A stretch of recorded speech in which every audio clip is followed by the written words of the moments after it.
बहुत बहुत शुक्रिया। हमारी खुशकिस्मती है कि इस वक्त सुप्रीम कोर्ट बार को आबिद ज़ुबैरी साहब जैसे शख्सियत लीड कर रही है। अब मैं दरख्वास्त करूँगा सदर सुप्रीम कोर्ट बार और मेंबर पाकिस्तान काउंसिल आबिद ज़ुबैरी साहब से कि वो रोस्टर पे आएँ और अपना सदारती खिताब दें।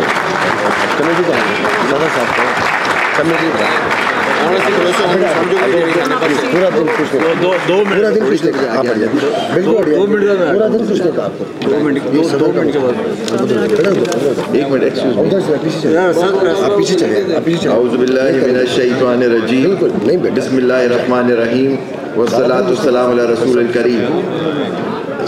मेरे अजीज़ वकला सीनियर्स अब्दुल लतीफ़ खोसा साहब, हामिद ख़ान साहब, आमिर मलिक साहब, शादाब जाफरी साहब जो बैठे हैं, मेरी सारी एग्जेक्टिव कमेटी और जितने वकला यहाँ पूरे पाकिस्तान से आए हैं, खैबर पख्तूनख्वा से, पंजाब से, बलूचिस्तान से, सिंध से, और सबको मेरा बहुत सलाम।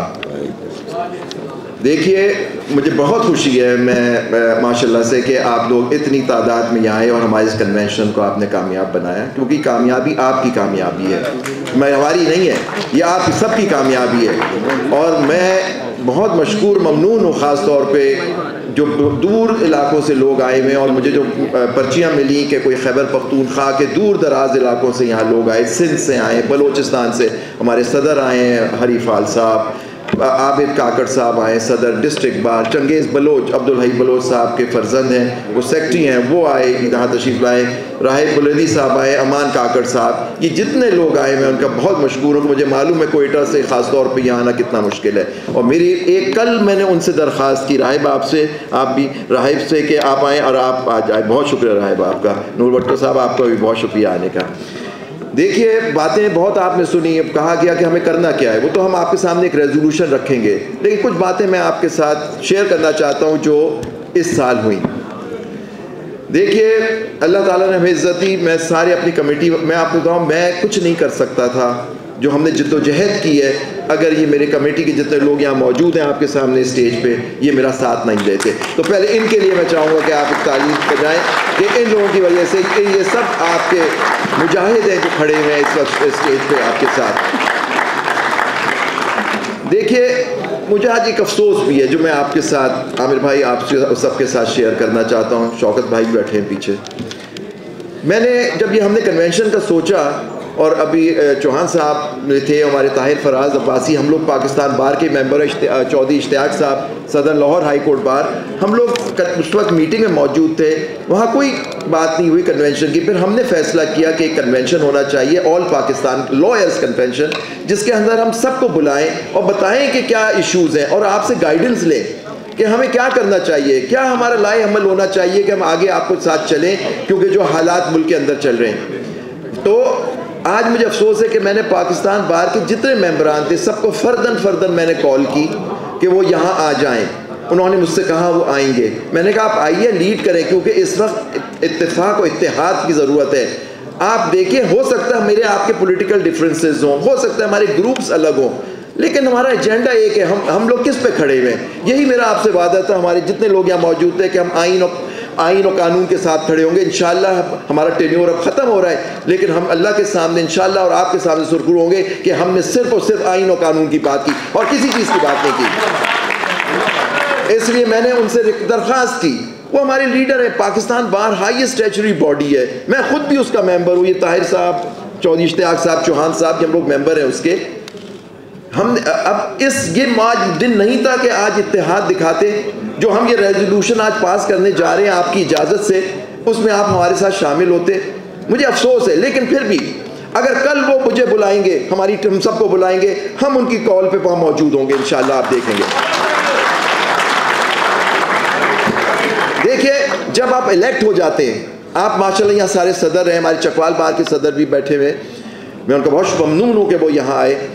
देखिए आप सबको रिप्रेजेंट करते हैं, आप किसी एक फ़र्द के या एक ग्रुप के नहीं होते, आपके बताइए, देखिए मौका अल्लाह ने आपको एक दफ़ा दी, ये पोजीशन जो अल्लाह ने मुझे दी है इस साल, वो ज़िंदगी में एक दफ़ा मिलती है। या तो आप तारीख़ में आप कोई नाम छोड़ के जाएंगे या तारीख़ के कचरेदान में चले जाएंगे, यही दो ऑप्शन होते हैं, तीसरा कोई ऑप्शन नहीं होता आपके पास। तो यही देखिए, सबसे पहले हमारे सामने सबसे पहला जो इशू आया इस बार के, जो मैं आपको बताता चलूँ, वो इशू आया इलेक्शंस का। शोएब शाहीन साहब प्रेसिडेंट थे इस्लामाबाद हाई कोर्ट बार के, उन्होंने मुझसे दरख्वास्त की कि हम ये पटिशन फाइल करना चाहते हैं, ये पंजाब और ये जो खैबर पख्तूनख्वा की असेंबलीज हुई हैं इसमें 90 दिन में इलेक्शन हो। मैंने कहा हाजिर लब्बैक, क्योंकि देखिए तो आइन भी कहता है कि 90 दिन में इलेक्शन हो चाहिए। हमने वो फाइल कर दी पटिशन, वो नहीं हुई, सू मोटो हुआ, वो टेकअप हो गया पटिशन। उसमें एक फैसला आ गया कि 90 दिन में इलेक्शन हो जाने चाहिए। फिर आपने देखा कि वो फैसला एक डिस्प्यूट पड़ गई उसमें कि वो 4-2 का फैसला था या 3-2 का फैसला था। इसमें सारे इश्यूज में हम उलझ गए। लोगों ने कहा कि नहीं, ये तो मेजॉरिटी फैसला नहीं था। चलो जी, सुप्रीम कोर्ट का फैसला 90 दिन का नहीं था, गलत था, वो मेजॉरिटी भी नहीं था, लेकिन आइन तो कहता है 90 दिन में इलेक्शन हो जब असेंबली तहलील हो। नहीं हुए इलेक्शन उसमें। और अब लाहौर हाई कोर्ट का तो जस्टिस जवाद हसन का तो फैसला मौजूद था कि 90 दिन में हो, वो नहीं हुआ। लेकिन देखिए, मैं जो बात आपके सामने करना चाहता हूँ कि हमने पूरी जिद्दोजहद की कि आइन की सुप्रीमेसी हो, आइन का। आज केयर टेकर 2 गवर्नमेंट्स बैठी हुई हैं इलीगल इतने दिन से, और अब तीसरी की कोशिश हो रही है जो बाकी असेंबली के उनको भी 90 दिन से आके ले जाएं। लेकिन देखिए इलेक्शन जो है, मुझे अफसोस, देखिए वो तो सियासतदान है, लोगों ने कहा इस्टेब्लिशमेंट की वो बात है। आप देखिए इस्टेब्लिशमेंट कितनी मजबूत है इस मुल्क में, वो समझते हैं कितने मजबूत है कि ADJ का फैसला, एक ADJ का फैसला उसके दिखने से पहले अमल दरामद हो जाता है, और सुप्रीम कोर्ट का फैसला इतने अरसे के बाद भी अमल दरामद नहीं होता कि 14 मई के हो जाए। ये है सुप्रीम कोर्ट। ये आप रूल ऑफ लॉ की हम लोग यहाँ कर रहे हैं, protect, defend, preserve the rule of law, human rights. क्या आप डिफेंड करेंगे? क्या प्रोटेक्ट करेंगे? क्या प्रिजर्व करेंगे? कौन है आइन को मानने वाला सिवाय हम लोगों के जो हम यहाँ जमा हैं? लेकिन हम इससे देखें बड़ी नाउमीदी फैली हुई है। खुदा की कसम आपको बताता हूँ ये बात, मैं जहाँ जाता हूँ लोग मुझसे पूछते हैं। मैं भावलपुर गया, मैं रेस्टोरेंट में हमारी मीटिंग हो रही थी कमेटी की, मुख्तलिफ लोग मेरे पास आए, कहने लगे साहब क्या हो रहा है मुल्क में, क्या होगा, यहाँ आइन और कानून की बालादस्ती होगी या नहीं? हर जगह जाते हैं हमसे ये पूछा जाता है, एक नाउमीदी है। मैं उनसे कहता हूँ नहीं, इंशाअल्लाह इस मुल्क में अल्लाह ने बहुत लोगों का खून शामिल है, बहुत शहीदों का खून शामिल है इस मुल्क के अंदर। इंशाअल्लाह अल्लाह ने इस मुल्क को बनाया है, वही इसकी हिफाजत करेगा। और लेकिन हम पे ये जिम्मेदारी है कि हम उसमें खड़े हों आइन और कानून के साथ, कि हमारा उसमें रोल होना चाहिए, इसलिए हम आपके सामने खड़े हैं। लेकिन अदर अदालतें, मैंने फिर बात की, मैंने कहा जी आपका फैसले पे, एक मैं टीवी प्रोग्राम में था, एक बड़े सीनियर वकील वहाँ बैठे थे मेरे साथ, कहने लगे कोर्ट्स को वो फैसला करना चाहिए जिस पे अमल हो। तो मैंने कहा ये आपने क्या बात की कि जो अमल हो, तो इसका मतलब जो फैसला नहीं उस पर अमल नहीं होगा तो उसका क्या होगा फिर? देखिए, अगर अदालतें, ये मैं आपके सामने कह रहा हूँ, अगर अदालतें अपने ऑर्डर्स को मनवा नहीं सकती तो मेरी उनसे गुजारिश है, तो फिर आज ताला लगा दें वो अदालतों को। वो अदालतें, क्या फायदा है ऐसी अदालतें होने का? खुदा की कसम, इंग्रेज चर्चिल ने कहा था जब जर्मन दूसरी जंग अजीम हो रही थी, उसने कहा हमारी अदालतें चल रही हैं, उन्होंने कहा चल रही हैं, उन्होंने कहा हम कभी जंग नहीं हार सकते। ये है अदालत का रोल। अगर आप मुत्तहद होते हैं जज आपस में, आप देखिए मेरे आपके इख्तिलाफात हो सकते हैं, अब ग्रुपिंग हो सकती है, लेकिन जब बका का मकसद आएगा, इस मुल्क की बका का मकसद आएगा, आइन उसकी, आपको इत्तेहाद होना चाहिए। यही मैं इन जजों से कहता हूँ, ये सीनियर जजों से विद रिस्पेक्ट, कि आपके अंदर जो ज़रूरत थी, आपके अंदर एक इत्तेहाद होना चाहिए। आपके इख्तिलाफ हो सकते हैं, आप आइन और कानून की इंटरप्रिटेशन आपकी अलग हो सकती है, लेकिन जब मिलिट्री कोर्ट्स का आया, और वाहिद एसोसिएशन है सुप्रीम कोर्ट बार, मैं इन सब का बहुत शुक्रगुजार हूँ, मेरे जो लोग यहाँ मौजूद हैं, हमने पूरी अपोजिशन के बावजूद सिर्फ सुप्रीम कोर्ट बार एसोसिएशन ने केस फाइल किया मुख्तलिफ इलेक्शंस के ऊपर, मिलिट्री कोर्ट्स के, और फिर हमारे अब जब 2 कानूनों को भी चैलेंज करने जा रही है, ऑफिशियल सीक्रेट्स एक्ट और अमेंडमेंट्स जो हैं। तो देखिए ये है आपकी असलियत। मिलिट्री कोर्ट्स को जब हमने चैलेंज किया, हमसे कहा गया, और वो केस हमने आर्ग्यू कर लिया है, अब उसमें तारीख नहीं आती। हमने केस फाइल किया हुआ है सुप्रीम कोर्ट बार एसोसिएशन, वाहिद एसोसिएशन जिसने फाइल किया है कि इलेक्शन 90 दिन में होने चाहिए, वो भी केस नहीं लग रहा।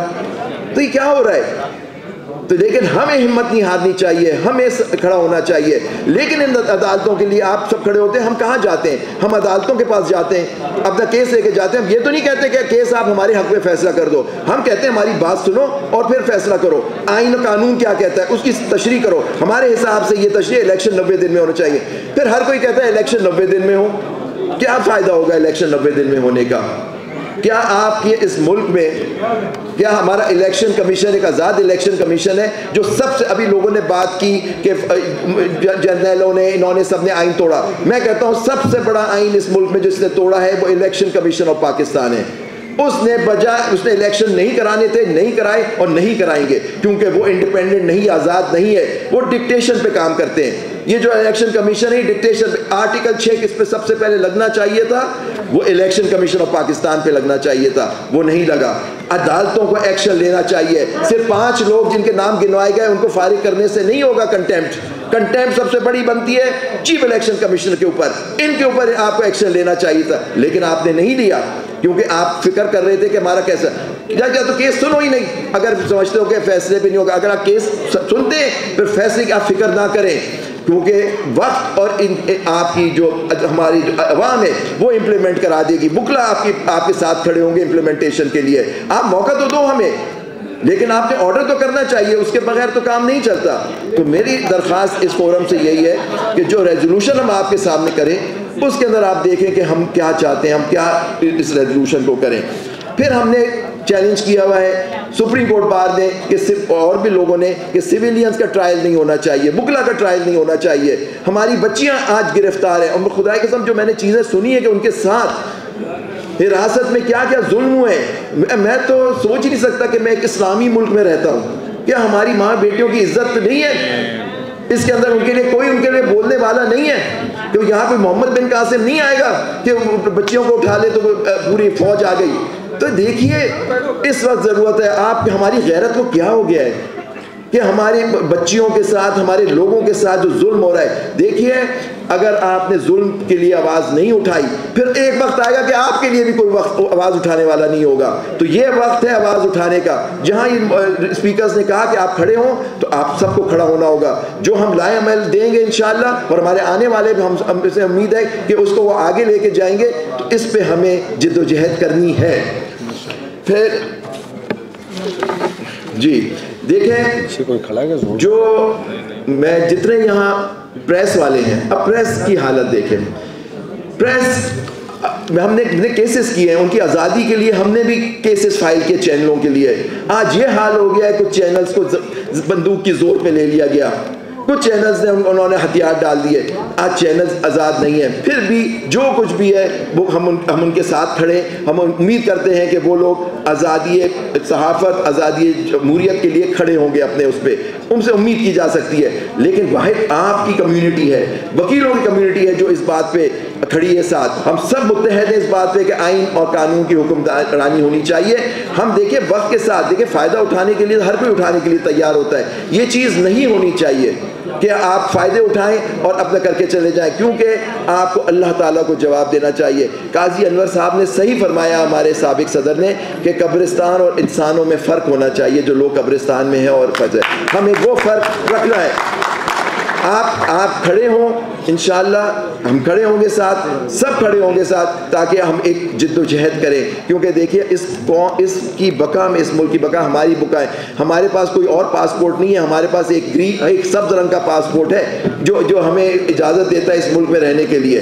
तो ये जो और देखिए जो आज एक नया फिनोमेना हो गया, पहले भी होता था और पॉलिटिकल पार्टीज़ के और लीडरान के साथ हुआ है कि आज अदालतों का यह हाल हो गया कि आज एक ईमान मजारी का नाम लिया गया, चौधरी परवेज़ लाई किया, वकीलों का लाग, आज उनको आज़ाद किया जाता है। आमिर राह बैठे हुए थे, उनको भी उठाया गया था हमारे साथ, हमारे मेंबर हैं, उनके साथ जो सलूक हुआ आप सोच के हैरान रह जाएंगे कि एक वकील के साथ क्या सलूक किया गया। तो देखिए ये जो इस तरह के जो आज के ऑर्डर्स की ये बुकत रह गई है, तो क्यों ये अदालतें उनको बुला के सज़ा नहीं देती? क्यों आईजी को जेल नहीं भेजती, एसएसपी, जबकि सबको मालूम है उनके पीछे कौन है, कौन उनसे करवा रहा है। अगर वहाँ तक हिम्मत नहीं जाती, एंटी जो सामने है उसको तो भेजो, ताकि अगला वाला तो ये ना करे कि जी उसके साथ मैं करूँगा। ये करने की आपको ज़रूरत है। ये लाहौर हाई कोर्ट हो, इस्लामाबाद हाई कोर्ट हो, कोई भी हाई कोर्ट हो, उससे मेरी दरख्वास्त है और गुजारिश है कि खुदारा आप अपनी रिट को मनवाएं, वरना आप अपनी रिट नहीं मानेंगे तो फिर मैं और XYZ भी कोई आपके हुक्म को नहीं मानेगा और वो कोलैप्स ऑफ द सिस्टम होगा। इस वक्त कोर्ट्स को ज़रूरत है इत्तेहाद होने की, और जो ये हमने फ़र्क देखा सुप्रीम कोर्ट में, अब देखते हैं वहाँ भी एक चेंज हो रहा है, उसके बाद क्या होता है हम आप भी देखेंगे, हम भी देखेंगे। उम्मीद अच्छी कर सकते हैं, लेकिन वक्त ही बताएगा कि हर इंसान पे जब वक्त पड़ता है उसी वक्त पता लगता है कि वो किस चीज़ का बना हुआ है, जब आदमी पे वक्त पड़ता है। तो ये अभी हम सब देखने वाले हैं। आखिर में मैं आपका फिर से बहुत शुक्रिया अदा करना चाहता हूँ, सारे मुंतज़मीन का, अपने सारे लोगों का, जो लोग यहाँ दूर दूर से आए, वक्त निकाल के आए, काफ़ी देर बैठे रहे। और मैं जो जितने हमारा ऑफिस स्टाफ है, मैं आपको बताऊँ, मैं उनका भी शुक्रिया अदा करना चाहता हूँ, क्योंकि वो लोग भी सारी रात लगे रहे यहाँ इंतज़ाम आप लोगों के लिए करने के लिए। तो मैं चाहूँगा उनके लिए भी आप लोग ताली बजाएँ, हमारे जितने मुंतज़मीन हैं हमारे से। जी किसको ख़ास तौर से यासिर कह रहे हैं कि उनका नाम लो, राजा अशफाक साहब, हसनैन मुख्तार साहब, गालिब साहब, और हमारे जो बाकी स्टाफ वाले फ़ौजी खड़े हुए हैं, अशफाक है, ज़हीर, जितने जो अक्सर सब जो खड़े हुए हैं, सब के मैं बहुत शुक्रगुजार हूँ कि आप लोगों ने पूरा अपना वक्त निकाल के हमें दिया। आखिर में मैं आपकी इजाज़त, अगर आपकी इजाज़त है तो एक रेजोल्यूशन हमने बनाई है, वो है आपकी तारीफ चाहूँगा कि इसमें आप इसे अप्रूव करते हैं। आपकी इजाज़त हामिद साहब, इजाज़त कॉपीज़ भी रखी हुई हैं जी, वो नहीं टाइप कॉपी वो है, जब दे देंगे प्रेस को। The All Pakistan Lawyers Convention to protect, defend and preserve the Constitution, rule of law and human rights being arranged by the 25th Executive Committee of the Supreme Court Bar Association of Pakistan, held on Thursday 7 September 2023, well attended by a large number of lawyers from all over the country, has passed the following resolutions. Whereas this All Pakistan Lawyers Convention recognized the paramount importance of protecting, defending and preserving the Constitution, the rule of law and human rights, and where there is an alarming and ongoing blatant disregard for principle of justice, authority of courts and compliance with judges' order, and whereas it is imperative to ensure the elections are conducted within the constitutionally prescribed time frame of 90 days of the dissolution of the Assembly, it is pledged that lawyers will refrain from any unconstitutional and actions in this regard. And whereas the lawyers in Pakistan are the protector and defenders of the Constitution, fundamental rights, civil liberties of the citizens of Pakistan, and whereas the lawyer community in Pakistan always stood for the rule of law and independence of judiciary, whereas civilian supremacy, adherence to Constitution, rule of law, independence, integrity of constitutional institutions are the prime values of lawyers' fraternity. And whereas Pakistan is passing through one of the most critical periods in its constitutional and political history, wherein the constitutional dispensation is under serious threat and judicial verdicts are being trampled upon. And whereas the constitutional and whereas the constitutional timelines for holding of general elections are being disregarded and ignored by the institution established by the Constitution itself for the purpose thus creating a constitutional void and chaos. And whereas the law enforcing agencies and institutions are themselves violating and undermining the human rights and civil liberties guaranteed by the Constitution, whereas forced disappearance having raised serious concern, it is constitutional duty to ensure the protection of fundamental rights with equality and for all citizens. And whereas the lawyers are deeply concerned and condemn the recent hikes in prices of electricity, petrol, along with repeated arrests of political leaders, dissenting voices recognizing these actions as an abuse of power and political victimization. And whereas it is the prime duty of Bar Association Councils to ensure the enforcement of Constitution and the law, and to do all that is within its legal and legitimate capacity ability in this behalf. Now therefore it is resolved as under.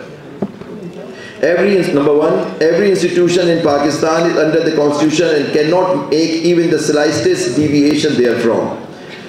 Number two, that this convention emphasizes upon the importance of civilian supremacy, the adherence to the Constitution, the rule of law, and the independence and integrity of constitutional institutions as fundamental pillars of our democracy.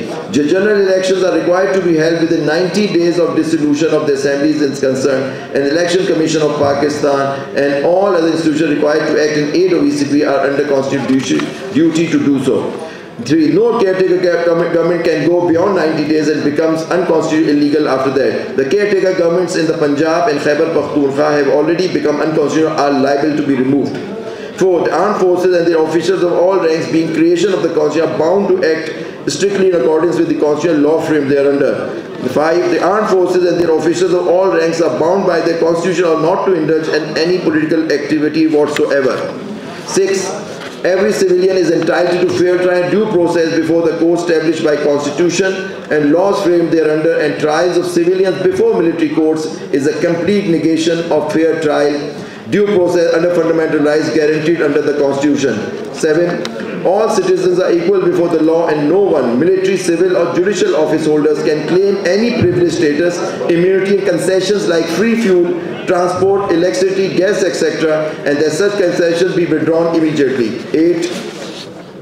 The government or any of institution officials should not be allowed to induce, pressure or influence any judge for obtaining desired judicial verdict. Those found attempting to do so should be strictly punished under the law. 9. All judicial verdicts of the courts passed in accordance with the constitution, the law should be enforced and implemented by the executive in its official letter and spirit, and those found responsible for defying such verdicts should be strictly punished under the law.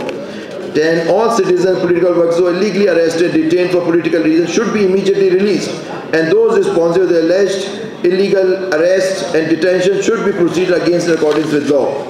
11. All citizens being kept in custody of military or intelligence agency be transferred to the custody of relevant and concerned civil law authorities for their presentation before civilian courts. 12. All arrest, detention, harassment of ladies for the last few months or so are strongly condemned, and those found responsible for such acts be punished under the law.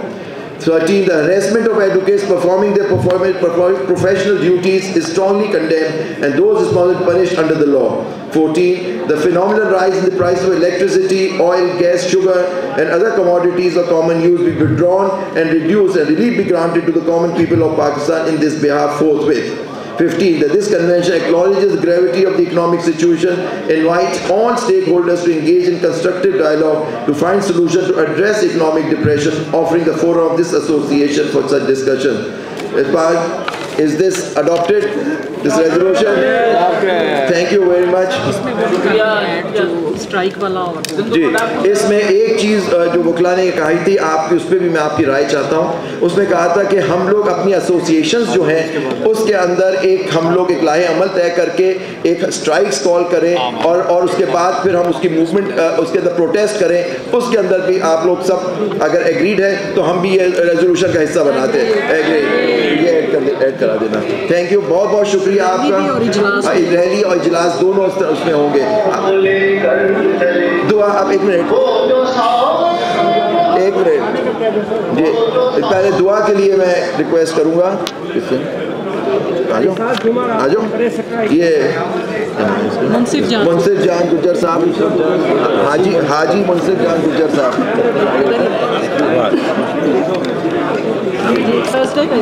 और यार demand ये आ रही है, demand ये आ रही है कि अगले जुमेरात को हमारी पहली स्ट्राइक होगी इस पे इंशाल्लाह।